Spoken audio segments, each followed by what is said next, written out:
Hi guys, ito po yung ating hunasan guys, low tide, kaya manginas tayo. Ganda manghuli ng seafoods pag ganito kaliit yung dagat guys, ganito ka low tide. Kasama ko pala manginas is my mother, yan si mama ko. Iba't ibang mga seafoods lang yung huhulihin natin guys kasi hindi natin alam kung ano-ano yung mga makukuha natin. Kakarating ko lang ulit dito sa aming isla sa Bohol, hindi ko alam kung marunong pa ba ako manghuli.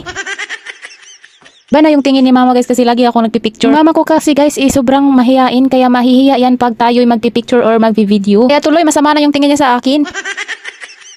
Nakita tayong si Urchin dito guys pero grabe, very lonely kasi nag-iisa lang talaga siya, wala siyang kasama dito tapos sobrang liit pa talaga niya. Kaya hinayaan ko na siyang mag-isa.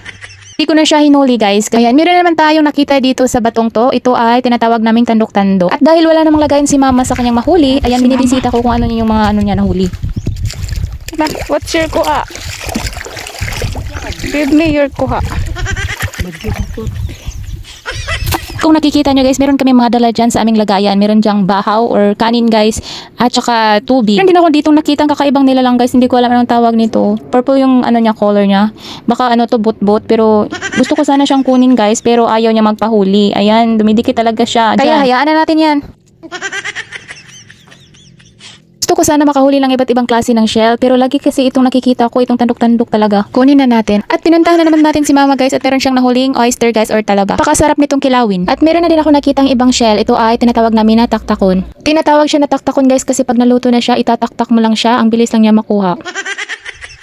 At next, ito naman yung tinatawag namin na wasay-wasay. Kinakain yan. Hindi yan talaba ha. Iba yan sa oyster guys. Wasay-wasay din yung tawag sa amin. Masarap din yung At ano now, matry natin tong malaking bato kung ano yung laman. Ayan, tandok-tandok uli guys.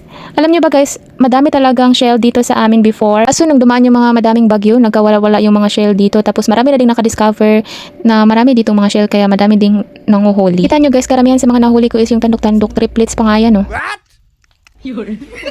Pero masarap naman talaga yan iyan guys pag naluto na yung tandok-tandok. Lalo na pag luto nyo guys, lagyan nyo ng coconut milk. At ngayon, ukbi na natin tong malaking bato guys kung anong laman na naman dito.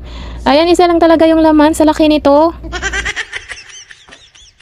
Pero at least guys, meron din tayong nahuli. Okay lang yan.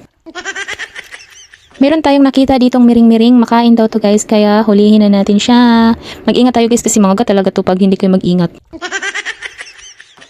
Tingnan nyo guys, nahirapan talaga ako sa kalison. Hindi ko na alam paano siya anuhin. Ayan, sa wakas. At now, try natin ukbin tong malaking bato if ano yung laman na naman dito. Yan, meron ako nakita ditong tandok-tandok at saka sea cucumber. Ayan, yan yung bat guys. Nakalimutan ko kung anong name niyan. Basta makain din yan. Tingnan nyo guys, anong ginawa ko sa bat. Tingnan ko talaga if makain talaga siya. Tingnan nyo oh. Inanuhan pa talaga ako. Nagpilit-pilit sa kamay ko. Yan, mag-ingat talaga tayo dyan. Matagal yan matanggal. Guys, meron na naman ako nakita ditong tandok-tandok. At na-amaze talaga ako. Tingnan nyo yung tandok-tandok guys. Naglakad siya. Paano siya naglakad kung walang paa? Char. Ayan, hinauli ko na siya. Hindi ko siya pinatakas, no? Masarap kaya to.